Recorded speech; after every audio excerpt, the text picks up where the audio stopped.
હમણાં મારા મમ્મી સાથે ડિસ્કશન થતું હતું અને મારા મમ્મીનું કહેવું એવું હતું કે ન્યુટ્રિશનની જરૂરિયાત માત્ર પ્રેગ્નન્સી વખતે પડે છે, પણ અત્યારના સર્વે પ્રમાણે ટીન એજથી લઈ અને 40 વર્ષ સુધી દરેક એજમાં બોડીમાં ન્યુટ્રિશનની રિક્વાયરમેન્ટ અલગ અલગ હોય છે, જેના કોમન દરેક લોકોમાંના સિમ્ટમ્સ જોવા મળે છે. જેમ ટીન એજની ગર્લને સૌથી વધારે વાળ છે એ ખરવા, એમની ટાઈમ પીરિયડ સાયકલ ઇરેગ્યુલર રહેવી, વધારે પડતો થાક લાગવો, વધારે પડતા પિમ્પલ્સ થવા, એમના બોડીમાં આયર્ન ડેફિશિયન્સી છે જોવા મળે છે.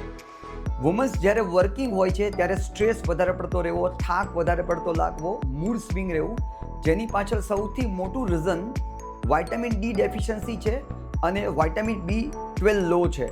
અને જ્યારે મોમ સ્ટેજમાં હોય ત્યારે ક્રેમ્પ્સ થવું, મસલ્સ વીક થવા, બોન કમજોર થવા અને સાથે સાથે હાર્મોન્સ ઇરેગ્યુલર થવા, થાઇરોઇડનો પ્રોબ્લેમ અને વજન વધવું, જેની પાછળ સૌથી વધારે કેલ્શિયમ Cની ડેફિશિયન્સી જોવા મળે છે.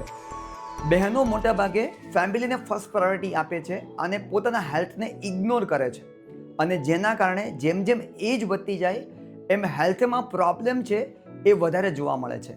સો માત્ર પ્રેગ્નન્સી વખતે જ ન્યુટ્રિશનની જરૂરિયાત નથી, એવરી એજમાં બોડીની ન્યુટ્રિશનની રિક્વાયરમેન્ટ છે. હવે આપ જણાવો, આપ કયા સ્ટેજમાં આવો છો? ટીન ગર્લ, વુમન્સ વર્કિંગ કે મોમ સ્ટેજમાં? અને આપના બોડીમાં આપને કયા સિમ્ટમ્સ દેખાય છે?